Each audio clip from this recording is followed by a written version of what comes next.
Coming up on the Together for Good podcast, I'm talking with Kate Souther, who just completed her first semester of seminary. I have lots of questions about this experience.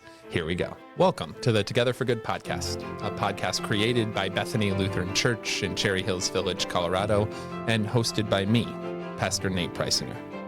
On Together for Good, our goal is to provide practical, engaging content that supports you without expectations. Whether you're feeling disconnected from traditional religion or simply exploring what faith means in your life, we're here to walk alongside you. No matter where you are on your journey of faith, we're glad you're here. Welcome to Together for Good. Well, Kate Souther, welcome to the podcast studio. I'm happy to report your mic is turned on for this podcast. Thank you. Apologies for the last time when everything was turned off. And you're here. You've been kind of hanging out with us over Christmas break because you're home from seminary. Let's just hear a little bit. Where are you going to school? What's been happening since we last saw you over the summer? Yeah, I'm at seminary at Candler School of Theology, which is like part of Emory University in Atlanta, Georgia. Who's Candler? Asa Candler was one of the founders of Coca-Cola.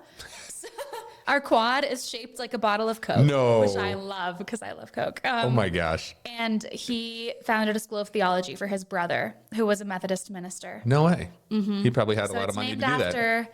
He had tons of money. He was also the mayor of Atlanta and like a very important guy. Cool. In a lot of different ways. Yeah. So there's like things named after Candler all around Georgia. Okay.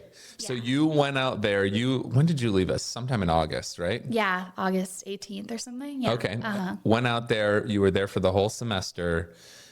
Studying really hard. How many classes did you take this semester? 4. Let's hear what they are first. To take 4 classes. Okay, 4. Yeah. Right. Overachiever. Okay. You would have loved more. Well, maybe. What were the 4? MDiv 500, which is like required for all Master of Divinity students. Okay. History of Christianity, Reformation to Early Modern, HC 50 something. Intro to Pastoral Care, which was really cool. And then contextual education. Every student has to do 2 years of contextual education, which is like service work in the community, and then you reflect on it theologically once a week. Whoa. Okay, so let's start there. That sounds really interesting. Where was your service work? So I was at an elementary school of refugee children. Interesting. Yeah.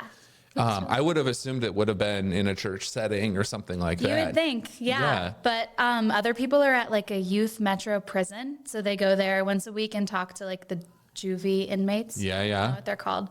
And then other people are at a food pantry nearby, and then the last group is at like project housing, kind of like government subsidized housing. But yours was like an after-school program, more or less? Like a free after-school program put on by a nonprofit for refugee kids whose like parents are working. And did you just helped kids with their homework? That would be my guess. There was some homework, mostly playing on the playground and hanging out and listening to made up jokes. And So funny story. I don't think I've ever told you this. My church in Philadelphia had an after school program that they ran at the local elementary school. Right. And I had been there. When did I start? I started in January. And then by the time the fall was rolling around, the director of the program quit. And then we were looking for a new director and doing the hiring process. But in the meantime, as the only other employee of this church, I got to run the after school program at this inner city Philadelphia school. And it was such chaos. Yeah. Oh my gosh. I mean, there was so much about that was just, I can't believe I survived and that the kids survived. Right. While this all happened also, that elementary school got a new principal. Oh. Who didn't want the program there, but we had been there forever and we'd always just used the gym. So it had all these like bureaucratic hoops to jump through. And then finally at the end of just that first semester, the principal was like, we're not doing this anymore. I'm like, what? No, come on. That's so lame. Oh my gosh. It was not good. Yeah. And anyways, and all we did, I tried to help kids with homework, but then I also did a lot of just playing in the gym, just running for hours on end. It was exhausting.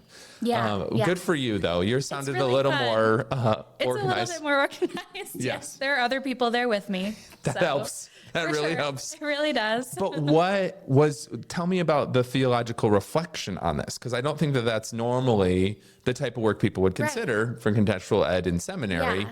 And I'm sure you had to do some processing of that. So where do you see this lining up as a justifiable seminary experience? Well, I'm trying to think of like the books that we've read and stuff. We talked a lot about caring for the marginalized and like who is marginalized and like a little bit about some of the geopolitical situations that led to a lot of these refugees. There's a lot of kids from like Burma.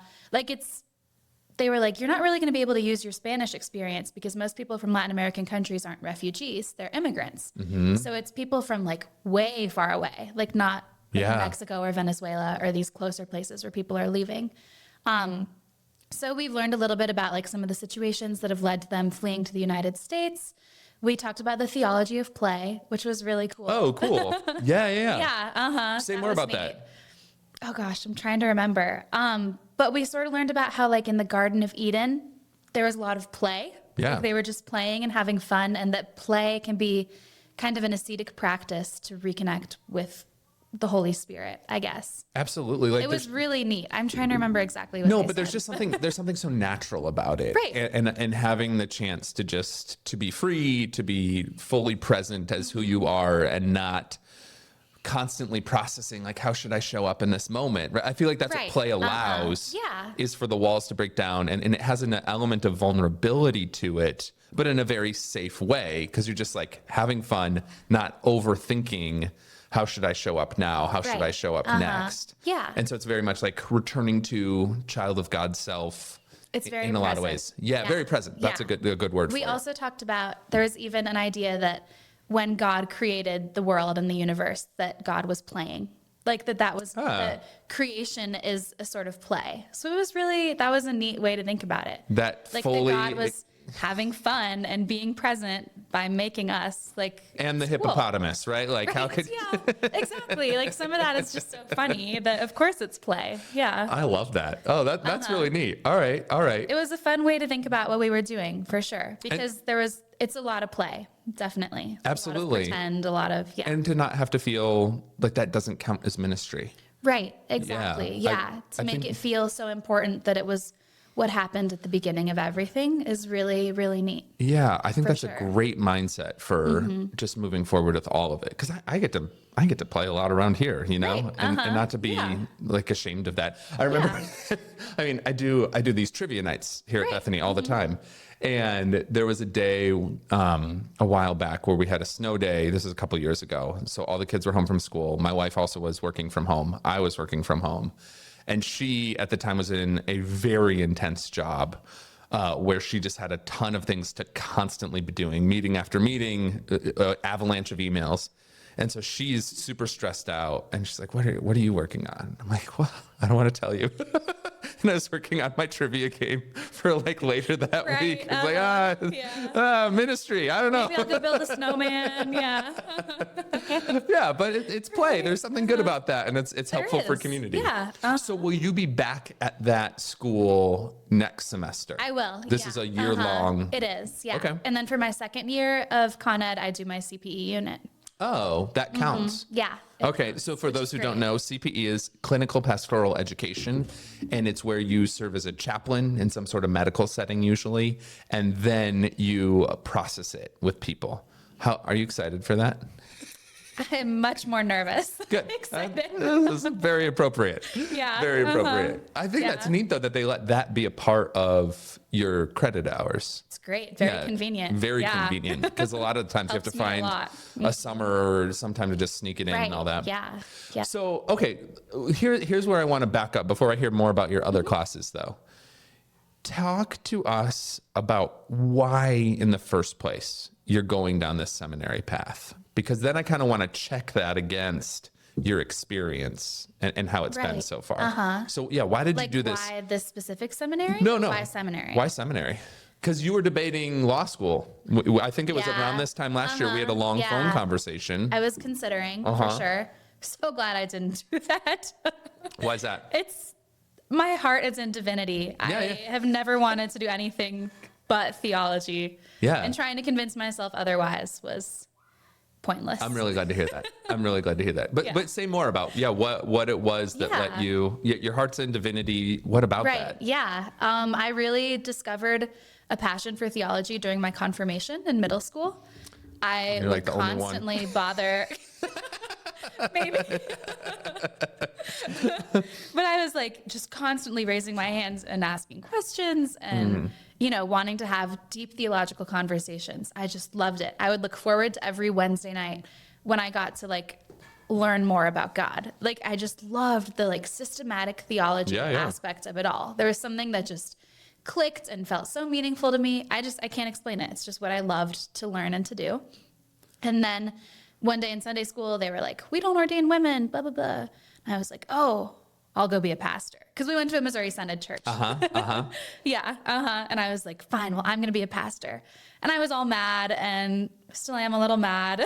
And resentful. And, of course. Yes. And this was sort I try of, not to be, but it's I don't hard. see that picture of you much, but in talking with you and your parents, it sounds like this is how you've done a lot of things in your life, is where when someone tells you no, you say, how dare you? Yeah. Watch me. Exactly. Interesting.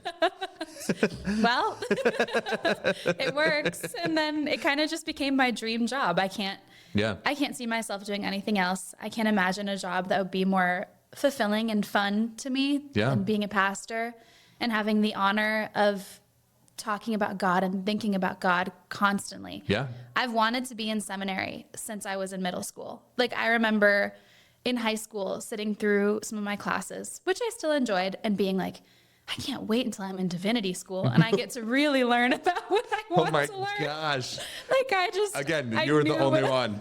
Kate, holy cow. Yeah. But how has that played out? I mean, I guess you got to experience that a lot in your undergrad. Right. In religious studies. In religious It wasn't studies. as satisfying and theological as I really wanted it to be. I think I was really hoping there'd be more theology in that. Okay. And there wasn't, which is the whole point. It's not supposed to be theological at all. They're supposed to be totally separate, which is okay. And I got a really neat religious studies background to help me with theology. Yeah, no, that makes a lot of sense because religious studies, you're looking at world religions and just the religious experience as a whole. It's very sociological. And theology is almost more philosophical. Yeah, exactly. But looking at your classes, you didn't take a theology class No, we aren't supposed to take systematic theology until the second year. Okay. And so how was it though? I mean, given that your clear passion seems to be the thinking big thoughts and the theological processing of all of this. Yeah. And you got to do some of that through your con ed, it sounds like. But I learned about theology in my history class. Of course. And in my pastoral care class. There's, of course, It much shows more up of again it. and again. Yeah, much more of it than I've ever had. But I'm definitely looking forward to purely theological classes. And do you think, I mean, has it lived up to expectations so far? That's always an interesting thing. I'm sure it's different than how you imagined. Yeah. Things always are. Certainly. And yet, do you feel like you're finally into that mode of learning that you've been longing for since middle school? Yeah. I think halfway through the semester, I was like, oh my gosh, I'm finally here. Yeah. I get to think about God all the time. It's my job to read about Christianity. Yeah. You sent me so many articles and books. Yeah. Because they're all so cool. And every time I read something, I'm like, oh, Pastor Dane's coming. Keep it coming. Right. What do you think you loved the most? Just give our listeners one little nugget or thing that you learned or insight that you had that was just like, oh my gosh, this is so mind-blowing and fun. Yeah. In my pastoral care class, we talked a little bit about Paul Tillich, classic Lutheran systematic theologian. Who has been mentioned on the podcast many times. I'm sure. Yeah. I don't even remember why we really talked about him because we didn't talk a lot about systematic theology. It was more practical theology, of course, because it's pastoral care. But there was this one part where my professor said, Paul Tillich says that every question that human existence raises, Christianity answers.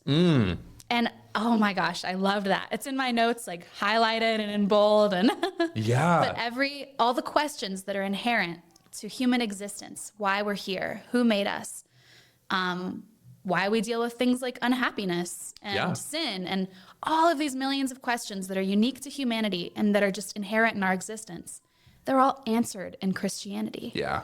No, and that Love sounds that. very much like Paul Tillich, because Yeah. if you read his stuff, there's so much psychology in there. Even in, I should give you these too, actually. I read collections of his sermons. He's got 3 collections of sermons. Cool. Yeah. And it's even neat to see the way that he preaches is it's very academic, but has so much of like this psychological current, because he's really, and he was writing and preaching in the 1940s and 50s. Like that was kind of the time frame.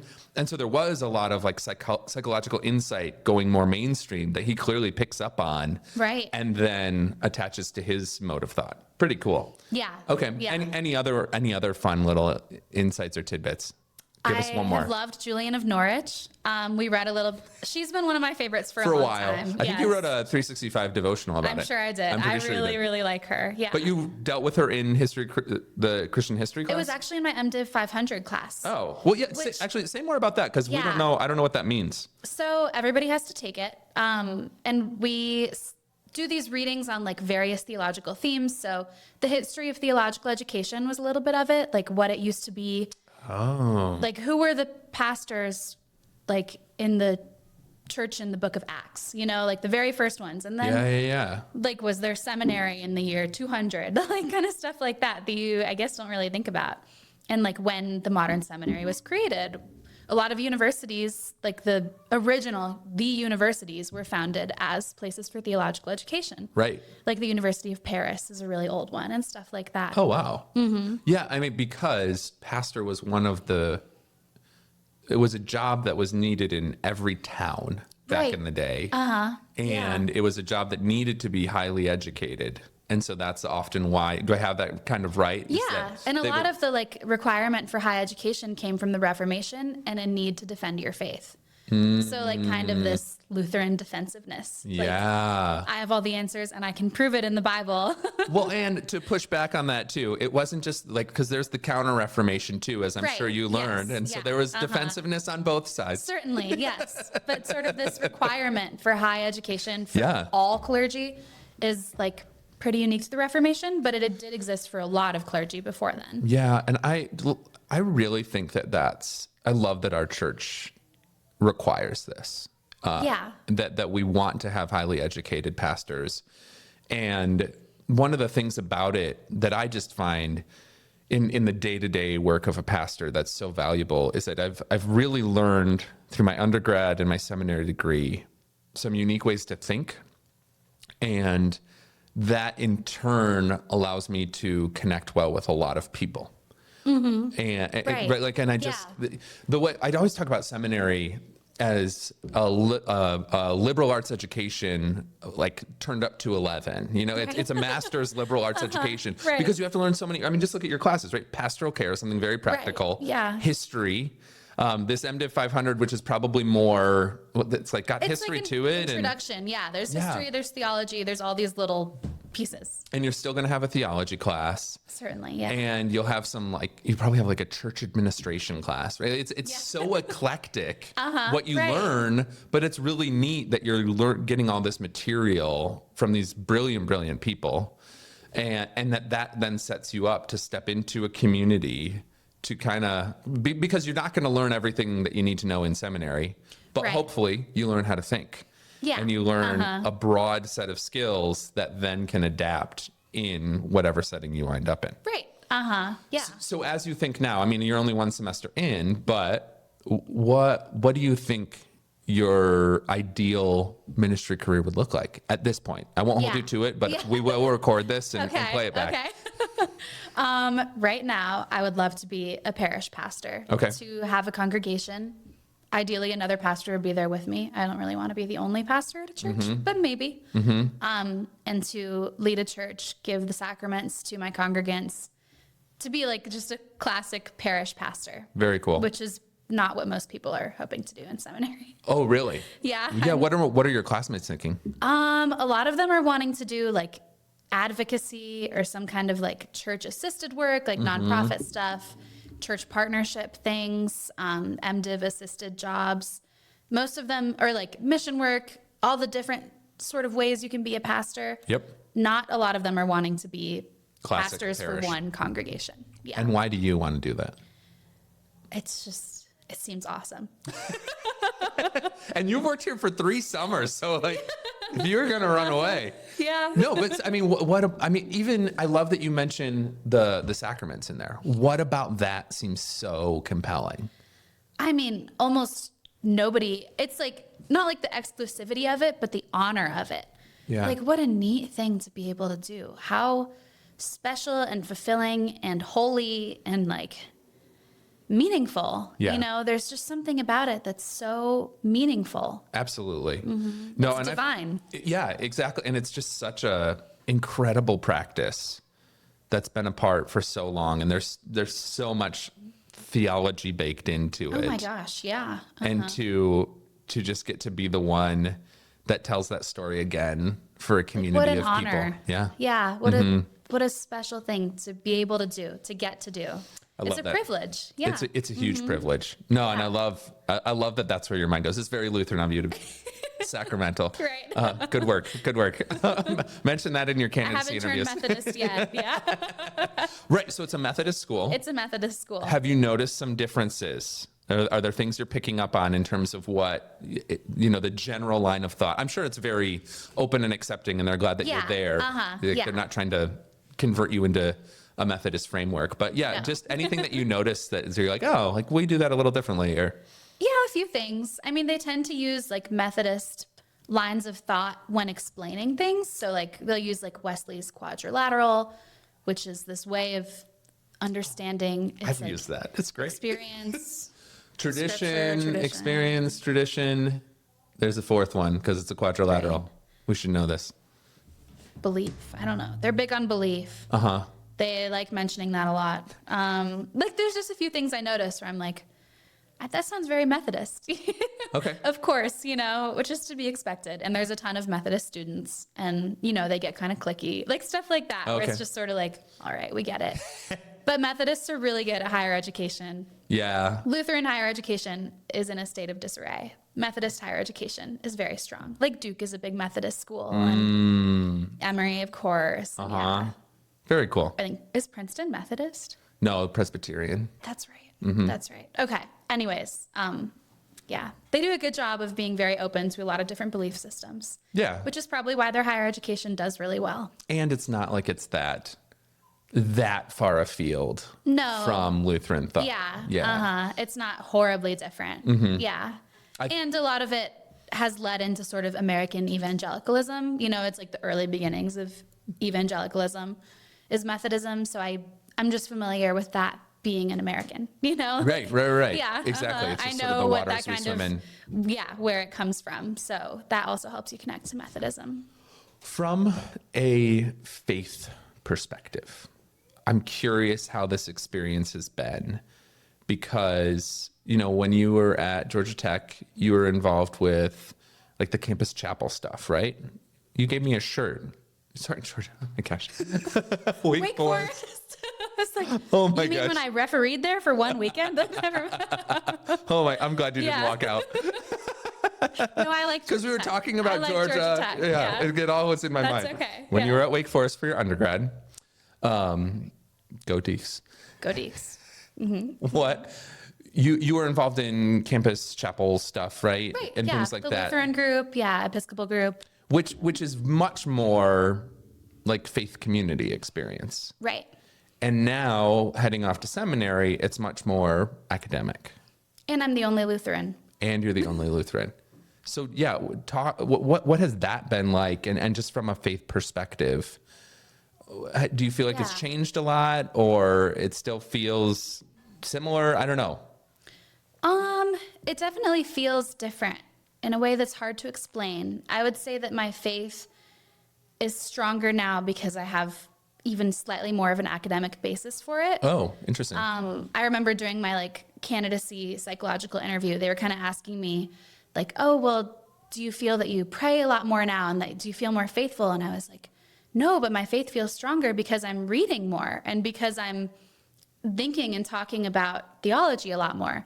Like for me, that's an ascetic practice that does help grow in my personal connection to God, which probably isn't the case for a lot of people.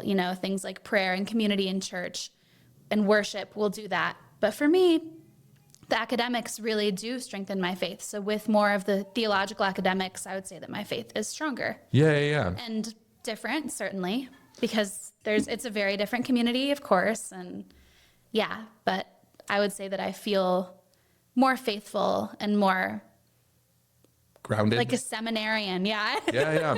I really appreciate that. And I think you're right. I mean, people have all sorts of different paths. It's like different modes of learning, right. From an educational standpoint. Yeah. But I think it also applies to our life of faith.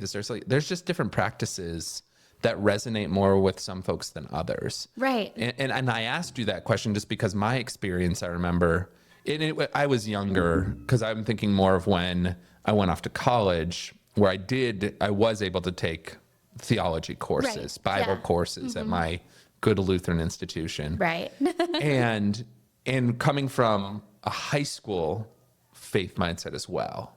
And I was your typical high schooler who just like loved the Lord and right. was really, the youth group all-star. Nice. Yeah. And the pastor's kid. And then going to college, and it just felt like it was such a shift for me of, wow, I have to like read my Bible for class. And so now this is a textbook, and it's no longer this like place where I deeply connect with God. And that was a real hard shift for me. Right. Yeah. And for really sure. good and important. Yeah. Because I think if you're always in the heart space, then it just gets like overly emotional and weird. Right. And if you're always in the head space, then it's just like boring and stodgy. Like it has to be a little bit of both. And it just took me a while to kind of ease into it. So I'm really glad to hear you say like, no, this works for me. The head space brings me to the heart space. Yeah. Yeah. That's beautiful. It's great. Which it works for me, but it probably doesn't work for everybody. No. And I would say that's more of where I'm at now too. Just like I love learning and listening, and I don't know. It's part of, I think I've told you this before too. It's one of the best parts about being a pastor. It's like, I just have to learn. Yeah. Just like keep reading, awesome. Keep studying. I never want to stop learning theology, and I never have to. Love great. it. Anything else you want to share with our listeners just about your experience or your insights, just any sort of closing thought for us? And we'll plan on doing some check-ins. Okay. Right. Next time you're home. This has got to be a standard thing. It's like Kate's back. Each semester. Yeah, Seminary. Absolutely. And then you'll have this nice little compendium at the end. So true. Yes. Perfect for my candidacy stuff. I'll just send it in. Include video evidence. Me, right? Here we go. Yeah. I mean, I love it. That's what I tell everybody, is that I'm where I'm supposed to be. I've known that I wanted to be a seminarian for a long time. And despite that, it was a hard transition, and there's still a lot of challenges and hard parts to doing that, but I love it. It's where my heart is. It's where my passion is. That's great. And that's makes just it really fun. That's what you have to follow, right? Right. I'm just so glad to hear you say that, and that it feels like where you're supposed to be. And because I know that this was a really hard decision to come to. It was, yeah. Despite knowing that this is what I always wanted to do, I still tried to convince myself to do something else. Yeah, and question it. How often is that the case for all of us? Right. Well, Kate, thank you first and foremost for all the work you do around here. We love that you just continue to come back and help out in so many different ways. I love coming back. Thank you for having me. Oh my gosh, it's the best. And thanks for sharing your story with us like this. And like I said, we'll do it again every time you come home. This will be fun. And you, dear listener, thank you for listening. As always, stay in peace. Thank you for listening to the Together for Good podcast. If you'd like more resources for your walk of faith, please visit our website, bethany-denver.org, or download our mobile app by searching Bethany Connect in your phone's app store.